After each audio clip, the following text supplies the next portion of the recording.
சீயோன்ங்கிற மலையில போய் தான் 40 நாட்கள் பாஸ்டிங் இருக்கிறாரு.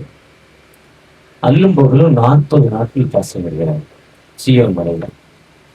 அது சீயோனை, அதுதான் தாவீது ராஜா சொல்லப்ப இது நான் தெரிந்து கொண்ட இடம், நான் தங்கும் இடம்ங்கிறாரு. ஒருவேளை இன்னைக்கு அருமையான அன்பு பாஸ்டர் சாமுவேல் ஐயா சாராளமா கொஞ்சம் தள்ளி சர்ச்சை வச்சிருந்தாங்க. மீண்டும் ஜஸ்ட் கொஞ்சம் முன்னால இந்த பகுதிக்கு வந்திருக்காங்க. இதுவும் ஒரு வாடகைக்கு யாரு அமர்த்துற இடம். இந்த இடத்திலும் ஆண்டவர் அவர்களோடு இருந்து எல்லா நிலையிலும் அவர்களுக்கு ஆண்டவர் ஆசீர்வதிக்கணும். அந்த ஆண்டவர் எப்பவுமே ஆசீர்வதிக்கிற ஆண்டவராய் காணப்பட்டார். அந்த ஆண்டவர் எப்பவுமே நம்ம ஆண்டவர் உயிர் உள்ளவர். அழகா பாடினாங்க, ஒரு சூப்பர் பாட்டு பண்ணாங்க. நாட்டுல பைக்ல போய்கிட்டே இருக்கு பாட்டு, சூப்பர் பாட்டு. அவர் பிராக்டிக்கலா ஒரு அனுபவத்தை, அவரு அந்த ஸ்வீட் சாப்பிடாதவனுக்கு ஸ்வீட் போட்டு எப்படி டேஸ்ட் இருக்கும், அந்த டேஸ்ட். இதே மாதிரி ஒரு டயபெட்டிக் சுகர் பேஷண்ட்டுக்கு ஸ்வீட் கொடுத்தா அவ்வளோ டேஸ்டா சாப்பிடுவாங்க. காரணம் என்னன்னா நாக்கு செத்து போயிருக்கு. அதே மாதிரி உலக பிரகாரமா அமைதி இல்லாம அமெரிக்கா குடிச்சு அந்த போதையில தெரிஞ்சதுன்னா ஏன் குடிச்சோன்னு இயக்கத்துல திரும்ப குடிச்சு திரும்ப கஜா குடிச்சு அந்த கஷ்டத்துல அந்த வேதனையில அவங்க அப்படியே அந்த அந்த அன்பை பார்த்த உடனே அவரு நான் நல்லவன் இல்லை, நான் கெட்டவன். ஆனா நல்லவனை கெட்டவனாக மாற்றுவது யாரு? ஒரு இவர் பாடுறப்ப எனக்கு யார் வந்ததுன்னா அந்த சிந்தாதிரிப்பதியில் எவ்வளவு மாதிரி ஒருத்தர் என்னோட தொடர்பு இல்லை, சிந்தாதிரிப்பதியில உள்ள இருக்கார். அவர் மனைவி இதான் அவரை ரசிக்கப்பட வச்சாங்க. எப்படின்னா ஒரு ஆன்லைன் கூப்பிட்டு போனாங்க. ஆன்லைன் இருக்கு. அவர் சொன்னதான் வந்து அவங்க பாஸ்ட் குடிக்க வேண்டாம் சொல்றாரு. நான் வரமாட்டேன் ஆன்லைன் ப்ரேயர்ல. ராத்திரி குடிக்கலாம் தூக்கம் வராது. பெரிய கத்தி கையில வச்சிருப்பாராம். ஹெச்சி ஸ்ட்ரீட்ல இருக்கிற அந்த மார்வாடி மாத்திரம் மிரட்டி தூக்கம் வாங்குவாங்க. நல்ல குடி. ஒரு குழந்தைக்கு பேய் பிடிச்சிருச்சு. ஒரு பாஸ்ட் வந்து நம்ம சத்தியமூர்த்தி சாம்பல் பாஸ்ட் மாதிரி ஒருத்தர் வந்து ஜோம் பண்ணோடனே அந்த பேய் போயிடுச்சு. அந்த பேய் போனோடனே அவருக்கு போதை இறங்கி போச்சு. எத்தனை நாள் பொருட்ல போதை இறங்கி போச்சு போட்டுருவோம். அந்த அளவுக்கு ஏன்னா ஒரு கவர்மெண்ட்ல போயிட்டுங்க வாயா சர்ச்சைக்கு கொண்டு போட்டுருக்காங்க. சர்ச்சைக்கு வந்தா அவங்க பாஸ்ட் குடிக்க வேண்டாம் சொல்லுவாருன்னு சொல்றாங்க. அப்போ இல்ல நீ வா, நான் உனக்கு ஒயின் வாங்கி வைக்கிறேன்னா நம்மாவே போய் 2 பாட்டில் ஒயின் குவார்டர் 2 குவார்டரு வாங்கி பீரோவில் வச்சு கூட்டிட்டு சாமி வச்சுட்டு இந்த பீரோவில் வச்சிருக்கிறேன், நீ ஆல்மேரி நீ முடிச்சுட்டு நீ வந்து குடிச்சிடுவாங்க, நானே உனக்கு எடுத்து தரேன்னு சொல்லி அம்மா கூப்பிட்டு போய் சித்தாதிபதியில அந்த வாட்டர் டேங்க் பின்னால சிம்சோன் கம்பெனிக்கு சைட்ல இன்னைக்கு அந்த பாஸ்ட் இருக்கிறாருன்னு நினைக்கிறேன். என்னோட ஒரு 2-3 வருஷமா தொடர்பு இல்லை. அவர் அப்படி போயிட்டு அந்த பாஸ்ட் பட்டின பக்கத்துல ஒரு சர்ச்சு ஆன்லைன் பேர் முடிச்சு வீட்டுக்கு வந்து அந்த அம்மா எடுத்து கொடுத்துச்சாங்க. எடுத்து கொடுத்த உடனே அவர் பாட்டில கொண்டு அப்படியே உடைச்சிட்டாங்க. 2 பாட்டில உடைச்சு போட்டாராம். நான் என்ன பண்ண மாட்டேன். அந்த அதுதான் ஆண்டவர். ஏன்னா ஆண்டவர் சொல்றாரு, இந்த உள்ளத்தை சீயோனாக தெரிந்து கொண்டார். இது ஆண்டவருடைய தங்கும் வீட்டு. அந்த ஆண்டவர் உள்ள வந்த பிறகு யாரும் இருக்க மாட்டாங்க, பசுத்தாவே இருப்பாரு. கெட்ட எண்ணங்கள் இருக்காது, நல்ல எண்ணத்தை தவிர்க்கிறார். அதுதான் நான் தங்கும் இடம்ங்கிறார். நான் தங்கும் இடம் ஒன்று கொண்டு சொல்றார். நான் தங்கும் இடம் உன் வீடு தான் நான் தங்க இடம்ங்கிறார்.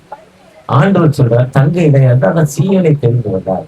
அப்படி இவர் தெரிந்து கொண்டதால் தான் இன்னைக்கு இவ்வளவு பெரிதான சந்தோஷம், இவ்வளவு தெளிதான அழகா ஒரு பாட்டு அவருக்கு வந்துச்சுன்னா, எப்படி இந்த பாட்டு வந்துச்சுன்னா ஆண்டவர் அவர் என்ன பண்றாரு, நல்ல தெரிந்தெடுத்துக்கிறார். சாமுவேல் ஐயாவை சாராளமாக ஒருவேளை அவங்களுக்கு எத்தனை பிள்ளைகளோ தெரியல, அருமையா அவங்களோடு வந்திருக்கிற அருமையான எஸ்ஏ ஐயா இன்னைக்கு எஸ்ஏவா இருக்காரு. ஒரு சூப்பர் மேன், எனக்கு ரொம்ப பிடித்தமானவர். அவரு இருந்தோடனே எனக்கு ரொம்ப ஆச்சரியம். நீங்க இங்க இருக்கீங்கன்னு கேட்கிறப்போ இவர் சொல்ற எனக்கு மருமனும் உங்களுக்கு பொண்ணோட கணவரான்னு நினைச்சு பொண்ணை கூப்பியாங்க. இல்ல எனக்கு ஏதோ சொந்தங்கிறாரு. ஒருவேளை இன்னைக்கு ஆண்டவர் நம்ம தெரிந்து கொண்ட ஆண்டவர். இது என்றைக்கும் தங்குதான். அந்த இடத்துல நம்ம நல்ல எண்ணங்கள் நல்ல செயல்பாடுகள் இருக்கப்போ ஆண்டவர் நம்மோடு எப்பவுமே இருப்பார். ஆண்டவர் எப்பவுமே வாழ்ந்து கொடுக்க மாட்டார். அந்த ஆண்டவர் இன்னைக்கு யாரெல்லாம் பார்க்கிறோமோ அந்த மக்களுக்கு விடுதலை கொடுக்க தேவன் அடைக்கலமே அவர் நித்திய புயல்களும் ஆதாரமே. அந்த ஆண்டவர் யாரையுமே கைவிட மாட்டார். யாரெல்லாம் அவரை நோக்கி பார்க்கிறாங்களோ அந்த மக்களுக்கு விடுதலை கொடுக்கும் ஆண்டவர். அந்த மக்களுக்கு விடுதலை கொடுக்கும் ஆண்டவர். அந்த ஆண்டவரை நோக்கி யாரெல்லாம் நம்ம பார்க்கிறோமோ விடுதலை கொடுக்கும் ஆண்டவர். ஆண்டவரை நோக்கி எப்படி பார்க்கணும்னா, ஒரு நம்ம கீழ்பார்க்கணும்னா ஐநாவரம் கீழ்பார்க்கணும் என்ன ஞாபகம்? பைத்தியகார ஹாஸ்பிட்டல். பைத்தியகார ஹாஸ்பிட்டல் நாங்க படிக்கிறப்போ கீழ்பாக்கத்தில் கொண்டு விட கீழ்பாக்குதுன்னு சொல்லுவோம். நான் படிக்கிற காலங்கள்ல பைத்தியகார ஹாஸ்பிட்டல். அதுல 4 பைத்தியங்கள். அவங்க சரியாயிட்டாங்கன்னு டெஸ்ட் பண்றதுக்கு டாக்டர் எங்க ஆளுங்க சரியாயிட்டுன்னு ஒருத்தர் போய் சொன்னாங்க. சரியாயிட்டுன்னு சொன்ன உடனே டாக்டர் சொன்னாரா, ஒரு தொட்டி நிறைய தண்ணியை விடும். அந்த தொட்டியில தண்ணி மோட்டர் ஓடுது, நிரம்பிட்டு இருக்கு. 4 பேரை கொட்டி இந்த தொட்டியை ஃபுல் பண்ணுங்கதான். 4 பேரும் 4 குடத்தை எடுத்து அந்த தண்ணியை ஊற்றிக்கிட்டே இருக்காங்க. இதை ஃபுல் பண்ணிட்டு அவங்க பைத்தியக்காரங்க வீட்டுக்கு கூப்பிட்டு போயிடலாம், சரியாயிடுச்சுன்னு சொல்றாங்க. இந்த தொட்டியில ஊற்றிக்கிட்டே இருக்காங்க, தொட்டி நிறையவே இல்லை. அப்போ டாக்டர் அந்த அவர்கிட்ட சொல்றாரு, பாத்தியா அந்த பக்கம் ஓட்டை இருக்கு, நீங்க ஊத்துற தண்ணி எந்த பக்கம் போயிட்டு இருக்கு, அந்த வழியா போய்கிட்டே இருக்கு. அவங்களுக்கு என்ன பண்ணல, இது என்னைக்கு தெரியுதோ அவங்க அன்னைக்கு வைத்தியம் சரியாகுனாங்க. அதேதான் அங்க ஒரு வாட்ச்மேன் வந்தாரா, அந்த வாட்ச்மேனை பொறுத்து எப்படி இருக்கீங்கன்னு கேட்டாரா. இந்த மாதிரி இருக்காரு. 10 வருஷம் பைத்தியக்காரனா இருக்கேன், 10 வருஷம் பிறகு ஒரு நாள் மாதிரி இருந்துச்சு, இப்ப நல்லவன் ஆகிட்டேன், ஒரு நாள் போறது பெரிய கஷ்டமா இருக்கு. ஒரு நாள் போறது இல்ல, உலகத்துல இப்ப பைத்தியக்காரனா இருக்கிறான், ஒண்ணு குடிகாரனா இருக்கிறான், கஞ்சா அடிக்கிறவன் இருக்கிறான், திருடனா இருக்கிறான், நம்மளை பத்தி ஏதோ துட்டு வாங்கிட்டு ஏதோ மாறிக்கிடாங்கிறான், எங்கேயோ துட்டு வந்துருச்சுடாங்கிறான். இந்த உலகத்துல இருக்கலாம் இப்படி இருக்கிறான் என்ன சொல்றாங்க. இந்த உலகம் நம்ம பைத்தியம் சொல்லுது. ஆனா நம்ம உலக பிரகாரமா பைத்தியங்கிற ஒரு வாழ்க்கையில இருக்கும். பைத்தியங்கிற வாழ்க்கையிலனா குடிகாரம் பேச்சு விடிஞ்சா. நம்ம ஒரு பாஸ்டர் டிபி சத்திரத்துல இருந்தார், நல்லா தண்ணி அடிப்பாரு. அவங்க வீடு ரோட்ல தான். இப்ப இது ரயில்வே லைன் ஒட்டி இந்த வீடு, இதே மாதிரி வீடு. அவங்க வீட்டுல கூட இல்லை, நம்ம கிழிஞ்ச சேலை, ரொம்ப ஏழை, ரொம்ப பின்னங்க. ராத்திரி தண்ணி அடிச்சுட்டா போய் பார்த்துப்பாரு, பிள்ளைங்க அடிப்பாரு, எல்லாம் ஓடிடுவாங்க, யாருக்கும் இருக்க மாட்டாங்க, எல்லாருமே போயிடுவாங்க, அவங்களுக்கு போயிட்டு மாட்டாங்க. ஏன்னா இருந்தா ஏன் மீன் குழம்பு வைக்கல, ஏன் கறி குழம்பு வைக்கல, ஏன் நல்ல சாப்பாடு செய்யலாம் அடிப்பாங்க. காலையில வச்சு போதை தெளிஞ்சவங்க பிள்ளைங்களை கூப்பிட்டு நைனா ராத்திரி சோறு துணியா நைனான்னு. அவன் சொல்றான், துட்டு நீ துட்டே அம்மாவுக்கு கொடுக்கல நைனா, அம்மா சோறே ஆக்கல நைனான்னு இந்த குழந்தை சொல்லு. இதுவும் பட்னி, இவனும் பகலெல்லாம் குடிச்சு சவு பட்னி, அந்த பிள்ளைகளும் பட்னி, அந்த ஒய்ஃபும் பட்னி. இப்போ ஒண்ணு இல்லை.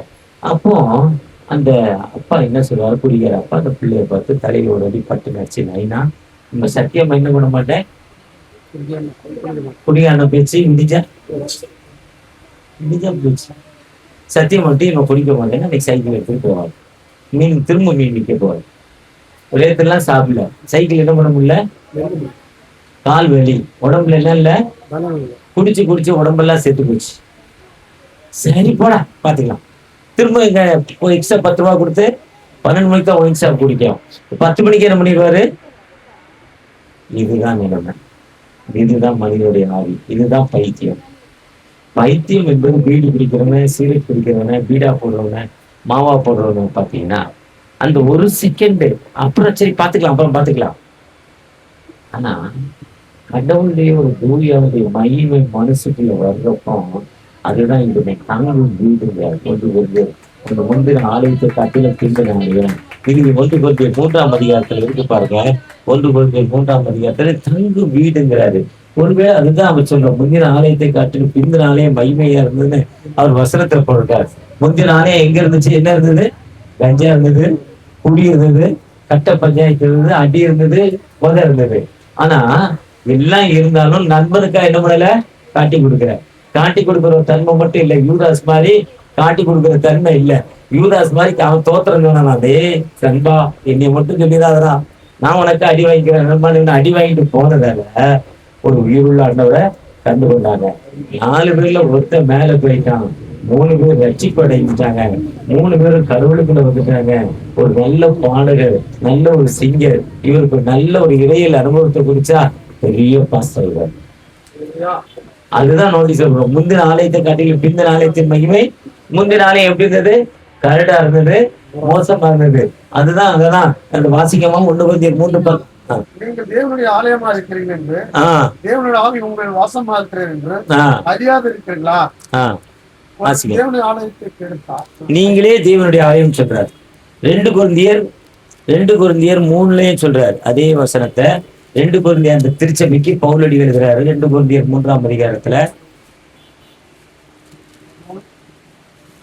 சொல்ற, கர்த்தரே ஆவியானவர். கர்த்தருடைய ஆவி எங்கேயோ அங்கு விடுதலை உண்டு. கர்த்தரே ஆவியானவர். கர்த்தருடைய ஆவி எங்க இருக்கணும்? நம்ம உள்ளத்துல இருக்கணும். கர்த்தருடைய ஆவி வரும்னு எப்படி இருக்குன்னா, கலாத்தியர் 5ஆம் அதிகாரம் 19ஆம் வசனத்துல, மாம்சத்தின் இச்சைகள், பிரச்சாரம், வேசித்தனம், அசுத்தம், காம விகாரம், பொய், களவு, திருடு, வெள்ளி சூனியம், களவு, 19 காரியங்கள் ஆண்டோடைய ஆலயம். ஆண்டு உள்ள வரும்னு 17 காரியங்களா இதெல்லாம் இருக்கும். களவு, திருடு, பில்லி சுனிய, பிரச்சாரம், வேசித்தனம், அசுத்தம், பொய், கைராக்கியம், சண்டை, பிரிவினை, போட்டு கொடுக்கறது, கொத்து எல்லாம் இருந்துச்சு. அது மாம்சத்தின் இச்சைகள். ஆவி நிச்சைகள் வந்தோடனே அன்பு, சந்தோஷம், சமாதானம், நீடிய பொறுமை, நற்குணம், தயவு, விசுவாசம், சாந்தம், இச்சையடக்கம். 9 காரியங்கள். அந்த 9 காரியம் அந்த அன்பு, சந்தோஷம், இச்சையடக்க வந்ததால்தான் இன்னைக்கு சர்ச்சை திறக்கிறப்ப நான் சாப்பாடு கொடுக்க போறேன். வந்தோடனே டீ குடிக்கிறாரு. அந்த லவ் அன்பு வரும்னு இந்த அம்மாவை அதுக்கு கல்யாணம் பண்ணியிருந்தா முன்னால எப்படி வச்சிருந்தாரு? ரட்சிக்கப்பட்டவர் எப்படி வச்சிருக்கிறாரு? டிஃபரெண்ட் இருக்கா இல்லையா? இருக்கும். இருந்துதான் ஆகணும். இதுதான் கடவுள் நமக்குள்ள வந்த பிறகு ஆண்டவர் நம்மை நேசிக்கும் ஆண்டவர். எங்க இயேசு கிறிஸ்துடைய துணியாவுடைய மகிமை எனக்குள்ள வந்துருச்சுன்னா என் லைஃப் மாறிடும். டிஃபரெண்ட் லைஃப் அறியும். ஆண்டவர் வருவன தண்ணி டேங்க் வந்தோடனே பானையை வெட்டி அடிச்சு எல்லாத்துக்கும் சண்டை போட்டோம். ஆனா இயேசு கிறிஸ்துவ ரட்சகர் உள்ள வந்த பிறகு ஒரு அமைதியின் வாழ்க்கை, பிறருக்கு உதவும் வாழ்க்கை. வயதான ஒரு தகவலை பிடிச்சுப்போமா பிடிச்சிட்டாங்க, நான் பிடிச்சிக்கிறேமா, ஒன்னும் அவசரம் இல்லை. என்னைக்கு அந்த லைஃப் சாட்சியா மாறுதோ அங்கதான் ஜீசஸ் இருக்காரு. அதுதான் முந்தின வாழ்க்கை கட்டினோம், பிந்தின ஆளும் மகிமையா இருந்துச்சு. ஒருவேளை ஆண்டவர் அவரோடு இருந்து எல்லா நிலையிலும் அவரை ஆசீர்வதித்து இன்னும் இந்த சீயோன் என்பது நான் தங்கும் I am staying in the house. நான் இந்த வீட்டுல என்ன பண்ண போறேன்? இந்த வீட்டுல தங்கணும்னா இன்னும் இந்த வீட்டுல அன்பு இருக்கணும், சந்தோஷம் இருக்கணும், சமாதானம் இருக்கணும், நீதிய பொறுமை இருக்கணும், நற்பணம் இருக்கணும், தயம் இருக்கணும், சாந்தம் இருக்கணும், இச்சை இருக்கணும். இதெல்லாம் இருந்து வர்றப்போ ஆண்டவர்கள் ஏற்று மாட்டவர். ஆண்டவர் எல்லா நிலையும் வாழ்வு கொடுக்குவாண்டவர். கிறிஸ்தவமே என்பது ஒரு வெள்ளை வெட்டி இதே மாதிரி அங்கி இதெல்லாம் இல்லை. கிறிஸ்து என்பது லைஃப் தான், மாடல் லைஃப் தான். கிறிஸ்து என்பது சாட்சியான வாழ்வு. கிறிஸ்துக்கு முன்ன எப்படி இருந்தோம், கிறிஸ்துவை ஏற்றுக்கொண்டு எப்படி இருப்போம். கிறிஸ்துவை ஏற்றுக்கொண்டீங்கன்னா உண்மையா உங்க பழைய வாழ்வை விட்டுட்டு நினைச்சு அறிக்கை இட்டுட்டீங்கன்னா, நான் இந்த வயசுல என்ன தவறு பண்ணிருக்கேன், இந்த வயசுல என்ன தவறு பண்ணிருக்கேன், அதனால எனக்கு கால் வலி, அதனால எனக்கு நெஞ்சு வலி.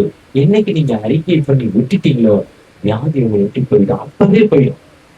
ஆனா அறிக்கை பண்ணணும். ஆண்டவருக்கு தகப்பனே, ஆண்டவர் பேசுவா, நீங்க தவறு பண்ண, என் சிகரெட் பிடிச்ச லங்ஸ் கெட்டு போச்சு, கஞ்சா போட்ட உன் லங்ஸ் கெட்டு போச்சு, குடிச்ச லிவர் கெட்டு போச்சு, இல்லைன்னா இதோ ஒரு தவறு பண்ண, இந்த வீட்டுல திரும்பினேன், அப்படி திருந்தாலும் அவங்க எவ்வளவு கஷ்டம் வேதனை, அதெல்லாம் நம்ம என்னைக்கு விட்டு கொடுத்துட்டு ஆண்டவர்கிட்ட திரும்பி பார்க்கிறோமோ அப்ப நீங்க உயர்த்து ஆண்டவர். அந்த உயர்வு தான் இன்னைக்கு சாமியில உயர்வு. அந்த உயர்வு தான் நம்முடைய வாழ்வு. அந்த உயர்வு தான் அந்த சீரியலை பெறுவது. ஒருவேளை இந்த வீட்டுக்குள்ள இருந்து ஜெபம் பண்ணானே, பக்கத்து வீட்டுக்குள்ள ஜெபம் பண்ணானே, ரெண்டுக்கும் டிஃபரெண்ட் என்னன்னா, இதுல பாவங்களை அறிக்கையிடுகிறவன், அறிக்கையிட்டவன் வாழ்வடைவான், அறிக்கையிடாதவன் பாவங்களை மறைக்கிறவன் வாழ்வடைய மாட்டான். அறிக்கை செய்து விட்டு விடுகிறவனோ, யாரு அறிக்கை இட்டுட்டோமோ ஆண்டோட இறக்கத்தை கொடுக்க மாட்டோம். யாரா இருந்தாலும் நீங்க பஸ்ல போறவங்க உட்கார சீட்டு கிடைக்கிறேன்னு கால் விழிச்சுது, தகப்பனேன்னு ஒரு ஜோம் பண்ணுவேன், ஒருத்தர் சீட்டு உடனே சீட்டு தருவார். அதுல மாற்று கருத்தே இல்லை. இல்லை ஒருத்தர் அதை இறங்கிடுவார். இது பிராக்டிக்கலா எங்களுடைய லைஃப்ல நாங்க பார்த்து கொண்டே இருப்பது.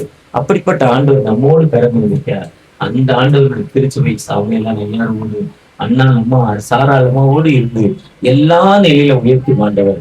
ஒரு விஷயம் கூட தகப்பனே எங்களோடு பேசிருக்கீங்க, நன்றி. எங்களை ஆசீர்வதிங்க, எங்களை பலப்படுத்துங்கப்பா.